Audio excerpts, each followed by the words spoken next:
What's up, beautiful, beautiful people? How are we feeling tonight? Packed out on Wednesday? This is amazing. Hump day. Hump day. Yeah, we had 2 hump days this week, right? Because of Valentine's. All right, we're quick. We get it. We're having fun already. This is awesome. We're gonna have a good time tonight. What do you think? I think so too. I'm excited to be here with you guys. I came down from Vancouver to be here in Portland, which is, I don't know if you know about Vancouver. It's a kind of an interesting place. It's kind of like if Gresham had money. You know what I mean? You look around, it's real shitty, but everyone's rich there. I don't understand what's going on. But it's a nice place. It's a little different. It's kind of like Portland. It's still white people. You know what I mean? The Northwest gets a lot of slack for not having diversity up here, right? And I disagree with that. I think we have every type of white person you can imagine. And I love white people, by the way. I'm a white person myself. Half white, half black. I say mixed. I don't say interracial, because that just reminds me way too much of porn. Don't want to think about my parents in that way. You guys can guess which one's the white one, right? Mom's the white one. Yep, that's usually how that goes, right, sir? Yes. You know it. You know it. My mom is an interesting white lady. She's an interesting white lady. She's very easy to describe. She loves 2 things in this world. First thing are those like pink velour suits that say juicy on the ass. And her second favorite thing in this world, this is a little bit more specific, are trips to Jamaica by herself. So, you know what she's doing over there? You know, you want to book a trip soon? I know, it's fine. I don't judge her. I just can't follow her on Instagram anymore, you know? It's just, stories are getting a little bit too weird. It's just her at the beach. That one's fine. But then the next one, it's a black dude. He's juggling. I'm like, okay, this is fine. Next one, he's juggling, but it pans down. His dick is swinging while he's doing it. I'm like, who is this for? It's just me and my sister's following you. I don't understand. Who is this for? I am a mixed person. My mom, white lady. This is another fact about her. She loves to say nigga, and I can't get her to stop. Ask her all the time, Mom, please stop saying nigga. We're in Ross. You don't need to say that in here. You know what I mean? And her excuse, I have 2 sisters. Her excuse for saying nigga is I've had 3 niggas inside of me. Me and my 2 sisters. I can say whatever I want. And I'm like, Mom, you've had way more than 3 niggas inside of you. What are you lying to me for? I've had at least 6 stepdads. What are you talking about? Nigga is one of my favorite words, and it's funny because I say it and sometimes people look at me and like, is that Egyptian guy even allowed to say nigga? I know Egypt's in Africa, but I don't think he's allowed to say that, you know?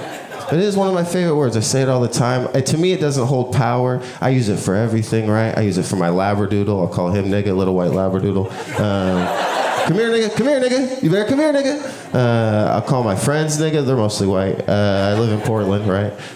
Call my seatbelt. To me, it doesn't mean a lot, right? It doesn't mean the same thing that like when a white person says it. And I was thinking about it. It's because we don't have a word to hit you guys back with when you guys hit us with nigga, right? What do we got? Cracker, peckerwood, honky. You know those aren't good slurs because I said 3 of them into a microphone and no one did anything in here. You know, like, it's not a good slur if you could just yell it out into a microphone. Like, the only thing that I came up with that kind of comes close is if, like, I call a white dude, like, father-in-law. You know what I mean? Like, that's... Thank you for clapping at that. I appreciate it. I'm excited about doing comedy indoors. This is dope because of, you know, the C word. We were the vid. We were doing comedy outside in like parking lots and stuff for a while. It was rough. Like people were in their cars. They were scared of us. Like when they thought things were funny, they would honk at us. Like that was when you were really killing. They might hit their windshield wipers to like make the cars come. That was pretty cool. I like making the cars squirt. That was cool. But I'm happy to be indoors. Like, this is dope. I actually had the coolest opportunity happened here at an open mic when Cat Williams was standing outside in a fur coat smoking a cigarette. I didn't know this at the time, but he came to an open mic to like book a show, to like see who was funny and book, and that's what he did. But he was standing on the corner and no one was talking to him. They were just walking by him as they were coming into a comedy show, walking by Cat Williams, because they thought he was just a normal Portland crackhead. And I'm like, you guys don't know, that is a very famous crackhead, you guys. Like, that is Cat Williams, right? And so he came and he booked the show, and I didn't know this, but I got booked. And 2 weeks later, I got a call on my phone, and I answer it. I normally don't answer numbers I don't know, because I owe a lot of people money, but don't worry about that. And I answered, and he goes, "Nigga, do you know who this is?" And I knew exactly who it was. You know, like, that's one of those voices where you don't have to guess. And so he sent me the address to his hotel to help plan him the show. And I'm like, what kind of swanky place is this gonna be, right? Didn't send me the name, like just an address. So I get there, it's the Comfort Inn and Suites in Gresham. I'm like, hey, I don't know how many rooms he booked out. Maybe he has the whole suite, you know, like a whole section. I'm not gonna judge him. I get to his room, it's an inn, it's not an Ann Suites. He opens the door, it's actually his bodyguard, and he's in a bathrobe.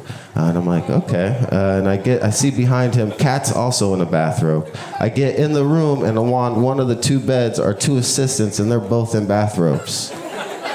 I'm like, if he hands me a bathrobe, I'm running out of this motherfucker right now. And we ended up just playing the show and watching, or smoking weed, and it was just like having fun. It was like a really cool experience for me. And then after a while, he goes, hey, should I put on some Netflix? I'm like, yeah, go ahead, put on some Netflix for sure. And then he pulls up just the login screen. And then like 5 minutes goes by, and we're still just smoking weed. And still that login screen is right there. And I'm thinking to myself, does Cat Williams need my login password? There's no way, right? Like, he's rich as fuck. Like, he's been on Netflix. They gave him a login, like a lifetime one for sure, right? He doesn't need my login password. And then like 3 more minutes goes by, still not logged in. And then I go, hey, should I log in? He's like, yeah, go ahead, log in. Hands me his PS3 controller and I log in. And you guys know what we watched on Netflix? Yes, I got high and I got to watch Cat Williams on Netflix. It was actually it was amazing. It was amazing. He did also he pulled up the YouTube where he got beat up by that 12-year-old. It was great. I feel comfortable telling the story because he never paid me for any of these shows, so fuck him. And thank you for listening to that. I appreciate that. I'm happy to be here tonight. I maybe smoked a little bit too much weed before I came up here. I'm getting a little bit lost. I'm trying this new thing with weed where I microdose it. I don't know. If it's just like where you take a little bit at a time. I don't know if it's working for me yet because I'm also like regular dosing. And I like smoking weed. I don't like buying it. I feel like it's a test every time I go in there to buy it. Always asking you hella questions, right? Like, what do you want to do with the weed? What do you want the weed to do for you? Like, I want it to get me higher. What the fuck are you talking about? Like, he's like, no, what activities you plan on doing the weed? You're like, damn, I have to do activities. I thought smoking the weed was gonna be the activity. Besides, I don't know what to say to that. I smoke a lot of weed. I know I want a strong weed. I don't want a weed that'll like kind of make me seem like I have Asperger's, right? But you can't be like, hey, give me a weed that puts me on the spectrum, please. Do you have a weed that will make me avert eye contact and not be able to talk to people for like 2 hours? They're like, yeah, most of these do that, so you're good to go. I actually do. I have a pretty cool. When I'm not telling jokes, I do dog walking, which is like a great job to do when you're high, because you'll connect more with that dog than any other time. You'll be on the same level. You don't have to get the dog high before the walk, but it helps. You don't have to walk as far if the dog is high, you guys. I did a bunch of dog walking, and this summer I saved up all my money and I went and hiked the PCT, the Pacific Crest Trail. Yeah, thank you. Usually white people clap for that, but it's fine. You almost did. You're not. Yeah, it's amazing. I appreciate it. Or it grown too. Oh, with the weed. Oh shit. Okay, you're my new best friend. She's got a weed hat, you guys. I'm trying to get the plug. Okay. Yeah. I didn't do a lot of hiking before that this summer. I live in Portland here, right? So if you date, a girl is gonna make you go hiking, right? She's gonna put the pussy at the top of the mountain. You're gonna have to walk up there and go get it. But most of the main thing is, like, I didn't know how expensive it was. It cost thousands and thousands of dollars to go pretend to be homeless in the woods. Like I live in Port, I see tents all the time, right? I see tents. I thought I knew how much a tent cost. I think I'm a tent expert, right? We see a lot of tents here. I was like, I could buy like a $30 Coleman tent. I've seen a dude on Belmont for like 6 months cooking meth in his, right? Like, I know. That's all I need. The tent I bought was like $500. I spent all my money on my tent. And if I'm being honest, the reason why I went out there was to like walk off a heartbreak, but it ended up not working. You just end up thinking about them in the woods. And you just end up jerking yourself off to sleep with dirty hands. Like, that's all. Like, am I gonna give myself a UTI out here? This is fucked up. I'm like 4 days away from town. I don't know where I'm gonna get cranberry juice, you know what I'm saying? Like, this.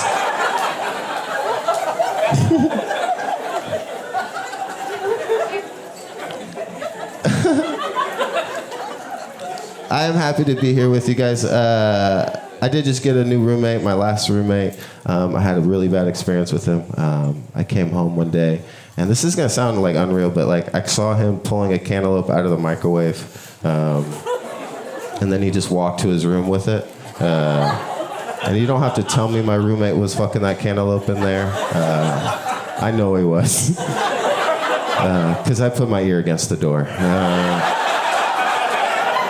And he was either having sex with that cantaloupe or it was like a locker room full of dudes walking on a wet floor. You know, like that sound?